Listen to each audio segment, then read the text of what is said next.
قل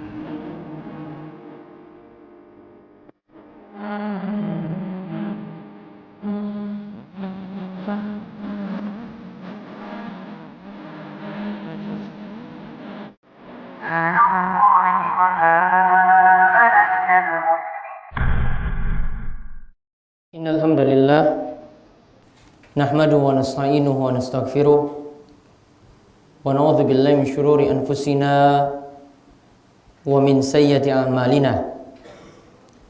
May yahdihillahu fala mudhillalah wa may yudlilhu fala hadiyalah.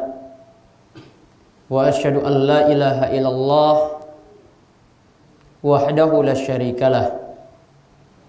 Wa asyhadu anna Muhammadan abduhu wa rasuluh. Allahumma shalli ala nabiyyina Muhammad wa ala alihi wa man tabi'ahum bi ihsanin ila yaumiddin. Allahumma alimna ma yanfa'una wanfa'na bima 'allamtana wa zidna ilma. Wa arana al-haqqa haqqa warzuqna ittiba'ah wa arana al-batila batila warzuqna ijtinabah. Kaum muslimin jamaah salat Jumat yang mugi-mugi senantiasa dirahmati dan diberkahi oleh Allah Subhanahu wa taala, kita bersyukur atas nikmat yang begitu banyak yang telah Allah anugerahkan kepada kita sekalian. Nikmat yang paling besar dari nikmat-nikmat yang Allah telah berikan kepada kita adalah Allah Subhanahu wa taala masih memberikan kita nikmat iman dan Islam, di mana tanpa petunjuk dari Allah Subhanahu wa taala tentu kita akan berada di atas kesesatan. Kita akan tolal, kita akan sesat dan bukan berada di atas iman. Maka sungguh suatu nikmat yang besar jika dulu kita memiliki masa silam yang begitu gelap, yaitu berada dalam kekafiran, berada dalam kemaksiatan yang banyak, lalu Allah Subhanahu wa taala memberikan taufik dan hidayah sehingga kita semuanya bisa berada di atas iman. Dan perlu dipahami bahwasanya sungguh berada di atas iman berarti seorang telah mendapatkan selezat-lezatnya iman. Sebagaimana ada hadis diriwayatkan oleh Imam Bukhari dan Muslim dari Anas bin Malik, Rasulullah sallallahu alaihi wasallam bersabda, "Salasun man kunna fihi wajada halawatal iman." Ada 3 hal yang dimana jika seseorang memilikinya maka dia akan mendapatkan lezatnya atau manisnya iman. Di antaranya kata Nabi sallallahu alaihi wasallam, "Wa may yakrahu ay ya'uda fil kufri ba'da iz anqadhahu Allah kama yakrahu ay yulqa finnar." Yaitu seorang itu benci, tidak suka kembali kepada kekafiran setelah Allah Subhanahu wa taala menyelamatkan dia darinya. Sebagaimana dia juga sangat-sangat tidak suka jika dilemparkan dalam api. Jadi kalau orang itu merasakan bahwasanya saat ini dia berada di atas iman dan dia merasakan lezatnya, berarti dia sungguh mendapatkan keberuntungan yang besar. Kemudian marilah nikmat yang ada tadi kita syukuri dengan terus kita memanjatkan ketakwaan kita kepada Allah Subhanahu wa taala. Kita jaga iman kita dan ketakwaan tadi sampai nanti maut menjemput kita, karena Allah perintahkan, ya ayyuhallazina amanu taqullaha haqqa tuqatih wa la tamutunna illa wa antum muslimun. Wahai orang-orang yang beriman, bertakwalah kalian dengan sebenar-benar takwa kepada Allah, dan janganlah kalian itu mati kecuali dalam keadaan beragama Islam. Disebutkan dalam surat Ali Imran ayat 102.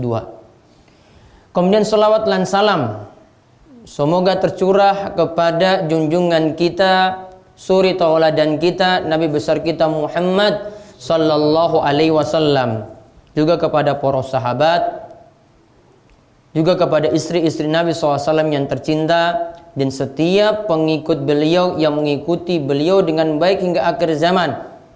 Dan merekalah generasi terbaik yang benar-benar membela Al-Quran dan memberikan kita contoh-contoh yang terbaik dalam beragama. Ma'asyiral muslimin, jamaah salat Jumat yang mugi-mugi senantiasa dirahmati oleh Allah Subhanahu wa taala. Kita memang mesti membela Al-Quran. Dan siapa saja yang membela Al-Quran, maka Al-Quran nanti akan membelanya pada hari kiamat. Siapa saja yang membela Al-Quran, maka Al-Quran itu akan membelanya pada hari kiamat. Dan kita ketahui Al-Quran itu nanti akan memberikan kita syafaat pada hari kiamat jika kita menjadi pembela Al-Quran, pendukung Al-Quran, dan yang mau memperhatikan Al-Quran. Namun sebaliknya, jika kita menistakan atau menghinakan Al-Quran, maka pada hari kiamat balasan seperti itu juga yang akan kita dapat. Kita akan dihinakan oleh Al-Quran, kita akan dinistakan oleh Al-Quran.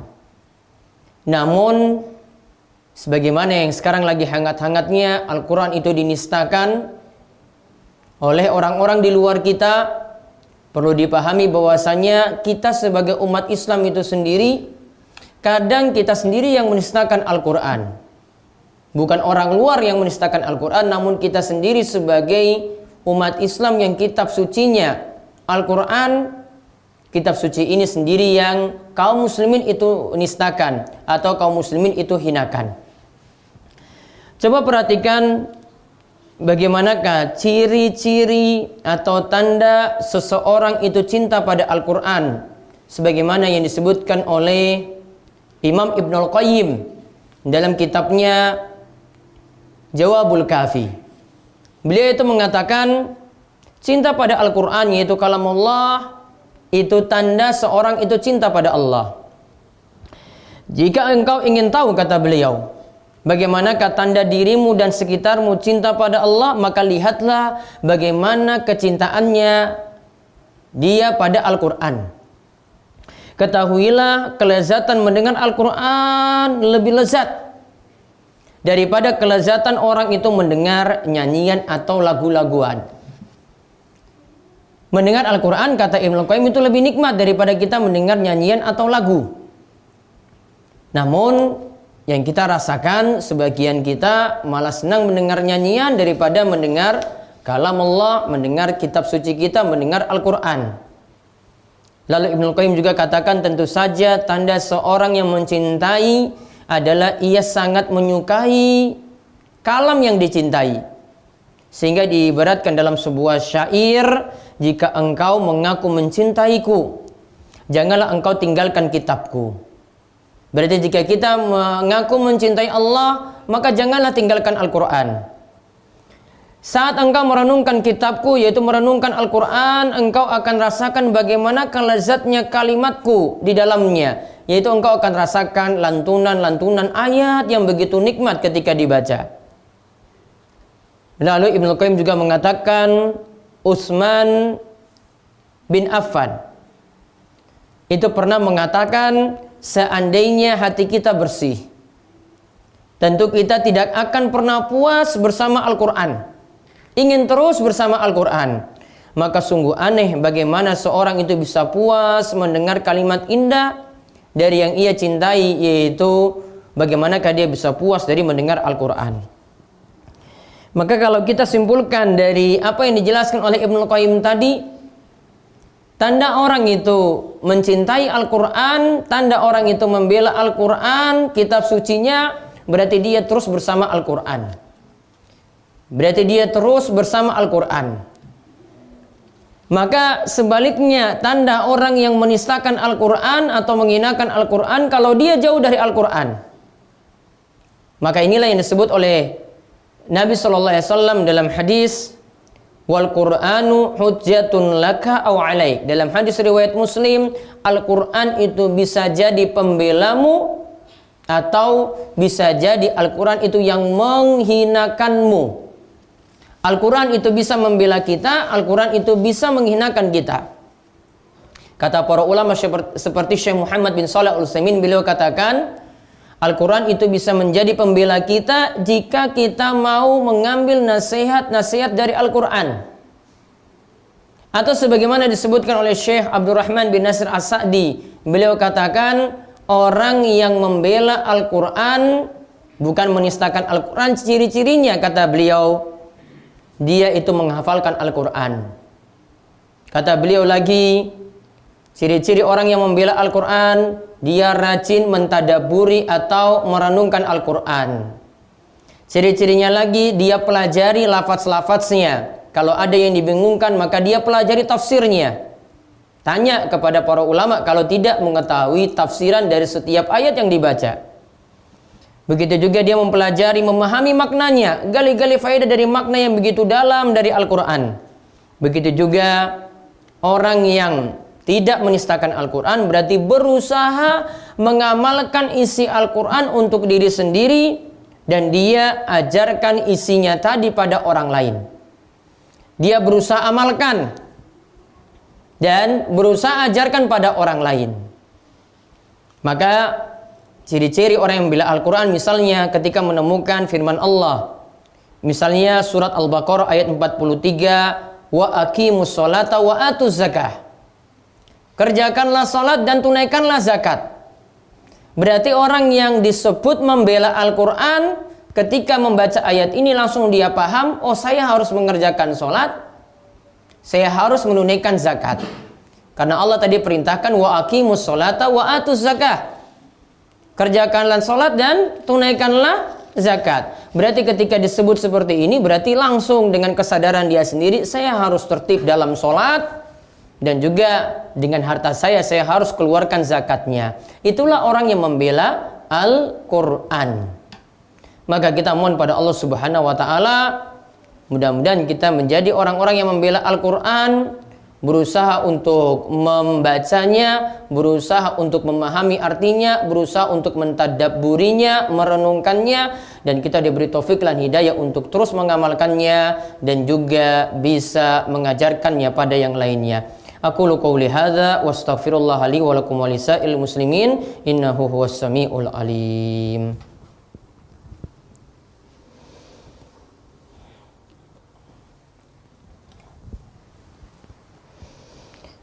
Alhamdulillahi rabbil alamin wassalatu wassalamu ala asyrafil anbiya wal mursalin nabiyina Muhammad wa ala alihi wa sahbihi ajmain. Ma'asyiral muslimin rahimani wa rahimakumullah. Jamaah sholat Jumat yang semoga senantiasa mendapatkan berkah dan rahmat dari Allah Subhanahu wa ta'ala. Intinya kalau kita bersama Al-Quran terus membacanya, berusaha merenungkannya, rajin menghadiri kajian-kajian tafsir Al-Quran, maka kita akan senantiasa mendapatkan kebaikan. Maka lihatlah apa yang dikatakan oleh Nabi SAW tentang orang beriman. Al-mu'minul ladzi yaqra'ul Qur'an wa ya'malu bi kal utrujah. Permisalan orang beriman yang membaca Al-Quran dan dia itu amalkan. Baca, amalkan. Maka seperti buah utruja, ta'muha tayyib, wa rihuha tayyib. Rasanya enak, baunya juga sedap. Wal mu'minul ladzi la yaqra'ul Qur'an wa ya'malu bi katamra ta'muha tayyib wa la riha laha. Kalau orang itu tidak membaca Al-Quran, dia seorang mukmin tidak membaca Al-Quran, namun dia mengamalkannya, jadi kurang baginya untuk membaca Al-Quran, maka itu seperti buah tamroh, buah kurma, rasanya enak namun baunya itu tidak ada, karena dia tidak amalkan, jadi tidak berpengaruh pada yang lainnya. Kemudian permisalan lagi kata Nabi SAW, wa masalul munafik alladzi yaqra'ul Qur'an karraihanah. Permisalan orang munafik yang membaca Al-Quran itu seperti buah raihana, rihuha tayyib, baunya itu sedap, wa ta'muha murrun, namun rasanya itu pahit. Wa masalul munafiqil ladzi la yaqra'ul Qur'an kal hanzalah. Namun permisalan orang munafik yang dia itu tidak membaca Al-Quran, orang munafik namun tidak membaca Al-Quran seperti buah hanzalah, ta'muha murrun au khabithun wa rihuha murrun. rasanya itu pahit dan baunya juga tidak sedap. Ya, dan baunya juga pahit. Hadis ini diriwayatkan oleh Imam Bukhari. Maka kita lihat di sini orang yang rajin baca Al-Quran, lantas dia amalkan dan dia itu beriman, maka itu seperti buah utrujah, akan menimbulkan rasa yang enak. Kalau dirasakan itu enak, kemudian baunya juga sedap. Baunya ketika itu orang lain cium dekat-dekat dengannya akan senang, karena akhlaknya yang timbul dari tingkah lakunya, perbuatannya ketika dia beribadah, semuanya itu berdasarkan Al-Quran yang dia itu baca. Maka kita mohon kepada Allah Subhanahu wa taala, semoga kita menjadi orang-orang yang beriman, yang rajin baca Al-Quran dan mengamalkannya seperti buah utruja. Kita mendapatkan bau yang enak, yang sedap, bisa berpengaruh baik pada yang lainnya, dan juga kita bisa merasakan enaknya. Di hari Jumat yang penuh berkah ini juga, jangan lupa kita berselawat kepada Nabi Sallallahu Alaihi Wasallam. Siapa yang berselawat kepada beliau sekali, maka Allah akan memberikan ampunan kepadanya 10 kali. Innallaha wa malaikatahu yusholluna 'alan nabi ya ayyuhalladzina amanu shollu 'alaihi wa sallimu taslima. Allahumma sholli ala Muhammad wa ala ali Muhammad kama sholaita ala Ibrahim wa ala ali Ibrahim innaka Hamidun Majid. Wa barik ala Muhammad wa ala ali Muhammad kama barakta ala Ibrahim wa ala ali Ibrahim innaka Hamidun Majid. Marilah kita memanjatkan doa pada Allah. Mungkin di hari Jumat yang penuh barakah ini Allah memperkenankan setiap doa-doa kita. Allahumma ighfir lil muslimina wal muslimat wal mu'minina wal mu'minat al ahya'i minhum wal amwat innaka sami'un qaribun mujibud da'wat. Allahumma alif baina qulubina wa aslih dhata bainina wahdina subulas salam wa najjina minaz zulumati ilan nur wa jannibna al fawahisha ma dhahara minha wa ma batan wa barik lana fi asma'ina wa absarina wa qulubina wa azwajina wa dhurriyyatina wa tub alaina innaka antat tawwabur rahim waj'alna syakirina li ni'amika musnina biha alaika qabilina laha wa atimmaha alaina. Rabbana hablana min azwajina wa dhurriyyatina qurrata a'yun waj'alna lil muttaqina imama. Allahumma inna nas'aluka ilman nafi'a wa rizqan thayyiba wa amalan mutaqabbala. Rabbana atina fid dunya hasanah wa fil akhirati hasanah wa qina adzabannar. Wa sallallahu ala nabiyyina Muhammad wa ala alihi wa sahbihi wa man tabi'ahum bi ihsani ila yaumiddin wa akhiru da'wana anil hamdulillahi rabbil alamin.